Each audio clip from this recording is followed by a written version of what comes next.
Hello friends, जय हिंद। जैसा कि आप सभी जानते हैं कि इंडियन पॉलिटी का जो हम लोग क्वेश्चन डिस्कशन कर रहे हैं उसका ये पार्ट 4 वीडियो होगा। और इसमें अभी तक हम लोगों ने टोटल 30 क्वेश्चन का डिस्कशन कर लिया है, जिसका पार्ट 1, पार्ट 2, पार्ट 3 आप लोगों को हमारे प्लेलिस्ट में मिल जाएगा। अगर आप इस चैनल पर नए हैं तो चैनल को सब्सक्राइब कर लें। यहाँ से हम लोग 31 नंबर क्वेश्चन से लेकर 40 नंबर क्वेश्चन तक का डिस्कशन करेंगे। पहला क्वेश्चन है 31 नंबर क्वेश्चन, संविधान में मूल कर्तव्यों को किस समिति के अनुशंसा के आधार पर शामिल किया गया था। देखिए, इसका आंसर स्वर्ण सिंह समिति होगा।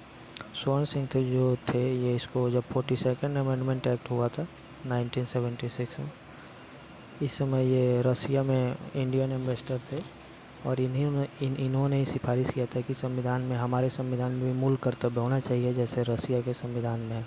इस तरह इसका आंसर जो है वो स्वर्ण सिंह समिति हो जाएगा। 32 नंबर क्वेश्चन है, भारतीय संविधान के अनुसार संघ की कार्यपालिका शक्ति किस में निहित होती है। तो ये राष्ट्रपति में निहित होती है। जो हमारा जो संसद है, संसद पार्लियामेंट, वो लोकसभा, राज्यसभा और प्रेसिडेंट से मिलकर बनता है। और इस तरह जो संघ की कार्यपालिका शक्ति है वो राष्ट्रपति में निहित होती है और राष्ट्रपति के इनाम पे सारे काम को किया जाता है। भले ही प्रधानमंत्री के द्वारा किया जाता है, लेकिन उस पर सिग्नेचर जो होते हैं वो राष्ट्रपति के होते हैं। वही राज्य में अगर बात करेंगे तो राज्य की जो कार्यपालिका शक्ति होती है, अगर यहाँ पे संघ ना लिख के अगर यहाँ पे स्टेट लिखा रहता है यानी राज्य, तो वो यहाँ पे राज्यपाल हो जाता है। 33 नंबर क्वेश्चन देखते हैं हम लोग। और राष्ट्रपति द्वारा लोकसभा तथा राज्यसभा में मनोनीत किए जाने वाले सदस्यों का संख्या का क्रम से कितना है। तो ये 2 और 12 है। हालांकि जो 2 मनोनयन होता था लोकसभा में, अब उसको 104th कॉन्स्टिट्यूशन अमेंडमेंट के द्वारा उसको निरस्त कर दिया गया कि अब एंग्लो इंडियन का जो मनोनयन 2 सदस्य का होता था वो अब नहीं होगा। और राज्यसभा में 12 सदस्य का मनोनयन अभी भी हो रहा है। तो ये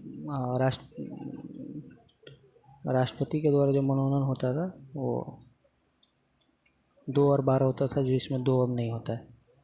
34 नंबर क्वेश्चन देखते हैं हम लोग। संविधान सभा के अस्थायी सदस्य के अध्यक्ष के रूप में किसे नियुक्त किया गया था। ये डॉक्टर सच्चिदानंद सिन्हा को नियुक्त किया गया था।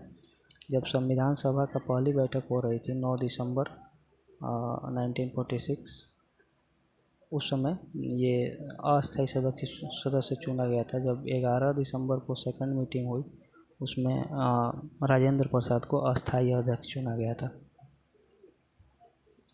35 नंबर क्वेश्चन है, राष्ट्रपति पर महाभियोग का आरोप संसद के किस सदन में लाया जा सकता है। ये किसी भी सदन में लाया जा सकता है।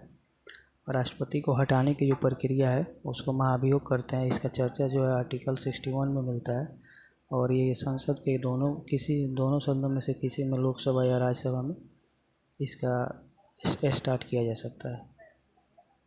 36 नंबर क्वेश्चन है, संसद द्वारा अनुमोदन के बाद किसी राज्य में राष्ट्रपति शासन एक बार में कितने समय के लिए लागू हो सकता है। देखिए, ये 6 माह के लिए लागू हो सकता है एक बार में, और इसको बढ़ा के 3 साल तक लागू किया जा सकता है, 6 महीना एक्सटेंड करके। और इसका जो चर्चा है वो आर्टिकल 356 में मिलता है। यहाँ पे मैं लिखता हूँ 356 में राज्यों में राष्ट्रपति शासन का चर्चा किया गया है। 352 में राष्ट्रीय आपातकाल की चर्चा है और 360 में वित्तीय आपात की चर्चा है। 356 और 352 जर्मनी के संविधान से लिया गया है और 360 जो है वो यूएसए के संविधान से लिया गया है। अभी तक हमारे देश में 360 का प्रयोग करके फाइनेंशियल इमरजेंसी घोषित नहीं किया गया है। हालांकि आर्टिकल 352 के तहत 3 बार और आर्टिकल 356 के तहत कई राज्यों में राष्ट्रपति शासन लागू किया गया है। अगला क्वेश्चन देखते हैं, राष्ट्रपति राज्यसभा में कितने सदस्यों का मनोनयन कर सकता है। ये 12 सदस्यों का कर सकता है। अभी कुछ देर पहले ही हम लोगों ने इस क्वेश्चन का डिस्कशन किया। क्वेश्चन नंबर 38 है, उच्च न्यायालय के अधिकारिता क्षेत्रों पर। यहाँ पे क्वेश्चन का मतलब है कि सबसे ज़्यादा अधिकार क्षेत्र किसका है। तो गुवाहाटी हाई कोर्ट जो है उसका अधिकार क्षेत्र ज़्यादा है। जो नॉर्थ ईस्ट के लगभग सारे, मतलब मोस्ट ऑफ द स्टेट का जो अधिकार क्षेत्र है वो गुवाहाटी के अंडर में आता है। ठीक है।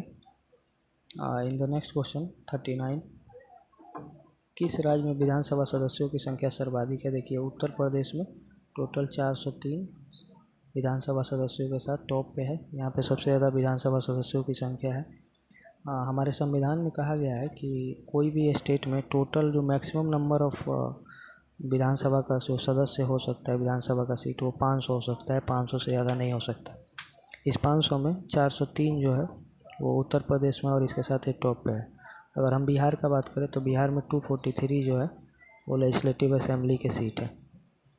आगे देखते हैं हम लोग 40 नंबर क्वेश्चन। बलवंत राय मेहता समिति का गठन किससे किया गया था, मतलब किसके लिए किया गया था? तो ये पंचायती राज व्यवस्था के लिए बलवंत राय मेहता समिति का गठन किया गया था।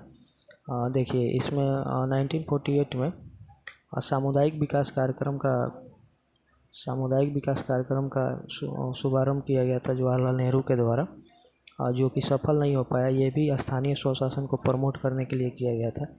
फिर इसके बाद 1953 में राष्ट्रीय विस्तार सेवा का गठन किया गया जवाहरलाल नेहरू के द्वारा, वो भी असफल रहा। जिसके बाद 1957 के समय में बलवंत राय मेहता समिति का गठन किया गया, जिन्होंने अपना रिपोर्ट 1959 में दिया। और इसी के तहत सबसे पहले राजस्थान के नागौर में पंचायतों का गठन होता है, और उसके बाद राजस्थान के नागौर के बाद आंध्र प्रदेश में इसका गठन होता है। तो ये बलवंत राय मेहता समिति जो थी, ये त्रिस्तरीय पंचायती